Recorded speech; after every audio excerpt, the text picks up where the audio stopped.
మీ పేరు చెప్పండి, ఎక్కడ వర్క్ చేస్తారు, ఏం వర్క్ చేస్తారు, సో ఎన్ని సంవత్సరాల నుండి చేస్తారు, అసలు మీరు రిక్రూట్ ఎలా అయినరు? అందరికీ నమస్కారం. నా పేరు జ్యోతి. మాది గ్రామం వచ్చేసి సంకపల్లి, వెమ్లవాడ మండల్లో నేను విలేజ్లో వివోయిగా వర్క్ చేస్తున్నాను. గత 14 సంవత్సరాల నుండి నేను వర్క్ చేస్తున్నాను. మాకు కనీసం జీతం అంటూ కూడా లేదు. మాకు గౌరవ వేతనం కాకుండా కనీస వేతనం కావాలని, 20,000 జీతం కావాలని మేము కోరుచున్నాము. ప్రస్తుతం ఎంత వస్తుంది?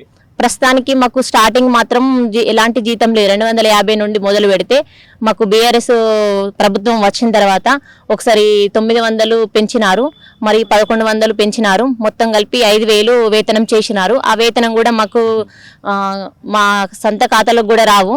మాకు వివో అని ఒకటి ఉంటుంది, ప్రతి సొంత అకౌంట్లోకి రాదు, వివో అకౌంట్లోకి వస్తుంది. వివో అకౌంట్ నుండి వేస్తే మా ఓబీలు సంతకం చేస్తే మాకు మళ్ళీ మాకు చెక్ వేస్తే మాకు సొంత అకౌంట్లోకి వస్తుంది. అంటే ఎన్నో తారీఖు వరకు వస్తాయి? 5,000 కూడా ఎన్నో తారీఖు వరకు వస్తాయి? ప్రతి నెల కూడా రావు, ప్రతి నెల కూడా కావు. 2-3 నెలలకు ఒకసారి మాకు అట్లా వస్తాయి. వచ్చిన దాన్ని 2 నెలలు 3 నెలలే కలిపి మేము చెక్ వాళ్ళు ఓబీలు రాసిస్తే ఆ చెక్ తీసుకెళ్లి బ్యాంకులు ఇస్తే అప్పుడు మా అకౌంట్లోకి వస్తాయి.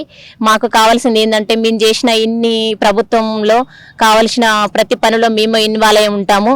ప్రతి ఒక్క కార్యక్రమం కానీ ప్రభుత్వంలో జరిగే, ఇప్పుడు ఊళ్ళో జరిగే ప్రతి ఒక్క ప్రజాపాలనలకు సంబంధించిన కానీ, ఇంటింటి సర్వే కానీ, స్వచ్ఛ సర్వేజ్ఞ అని చెప్పేసి, కరెంటు సర్వేలు అని చెప్పేసి, ప్రతి ఏ ప్రభుత్వం వచ్చినా మమ్మల్ని మాత్రం ఇన్వాల్వ్ చేసుకుంటారు. ప్రోగ్రామ్స్ కానీ ఎలాంటి ప్రోగ్రామ్, ఇంతమంది కావాలి, 500 మంది 200 మంది కావాలన్నా కానీ ఇక్కడ ప్రోగ్రామ్ జరుగుతుంది, మండలంలో జరుగుతుంది, విలేజ్లో జరుగుతుందంటే ప్రతి ప్రోగ్రానికి మేమే తీసుకెళ్లి సక్సెస్ చేయగలుగుతాము.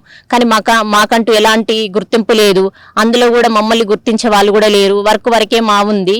మాకు కావాల్సింది ఏంటంటే మేము చేసే ఈ పనికి ప్రొద్దున 8-9 నుండి మొదలు పెడితే మాకంటూ టైం అంటే ఏం లేదు. 9 కావచ్చు, 10 కావచ్చు, అంతలోపు కూడా అన్ని రకాల పనులలో ఇన్వాల్వ్ అయి ఉంటాం. బ్యాంక్ లింకేజ్ కానీ, శ్రీనిధి కానీ, మన వివో నుండి ఇచ్చే అప్పులు కానీ మేమే ఇప్పిస్తాం, మేమే రికవరీ చేస్తాము. అలాంటి పనులు మాకు కావాల్సింది. ఉల్లాస్ కానీ, కొత్త సంఘాలు ఏర్పాటు చేయడం కానీ, బాలికల సంఘాలు ఏర్పాటు చేయడం, వృద్ధుల సంఘాలు ఏర్పాటు చేయడం, వికలాంగుల సంఘాలు ఏర్పాటు చేయడం, మన వయోజనుల సంఘాలు ఏర్పాటు చేయడం, మహిళా సంఘాలు చేయడం అన్ని మేమే చేస్తున్నాం. వాళ్ళకు కూడా కావాల్సింది బ్యాంక్ లింకేజ్ ద్వారా ఒక్కొక్క సభ్యురాలకు 2 లక్షల రూపాయలు కూడా ఇప్పిస్తున్నాం.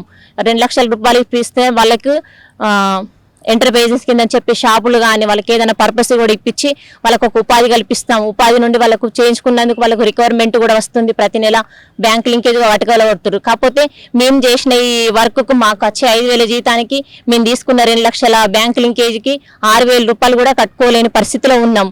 ఇలా మేము చేస్తున్న మమ్మల్ని అంటూ ప్రభుత్వం గుర్తిస్తలేదు. కాబట్టి మాకు కనీసం వేతనం 20,000 రూపాయలు కావాలి. మళ్ళొకటి 58 అది జీవో అన్నది సవరించాలి. మాకు సెర్ప్ ఉద్యోగులకు గుర్తించాలి. అంటే ఏంటి జీవో 58 అంటే ఏంటి, దాని గురించి చెప్పండి. 58 జీవో అన్నది సవరింపు ఎందుకంటే 3 నెలలకు ఒకసారి మమ్మల్ని అది అంటే అనెక్సర్ 5 అని చెప్పేసి 3 నెలలకు ఒకసారి మాకు మళ్ళా సభ్యులను కూర్చుండబెట్టి తీర్మానం గిట చేసి దాన్ని గురించి కొనసాగని డిస్కషన్ ఉంటది.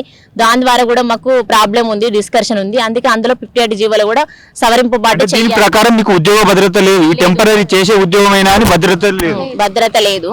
కాబట్టి ఆ 58 జీవోను కూడా సవరింపు చేయాలి. మాకు సెర్పు ఉద్యోగులకు గుర్తించాలి. మాకు 20 లక్షల బీమా కూడా, ఇన్సూరెన్స్ కూడా వర్తించాలి. మాకు ఆరోగ్య భద్రత కూడా లేదు.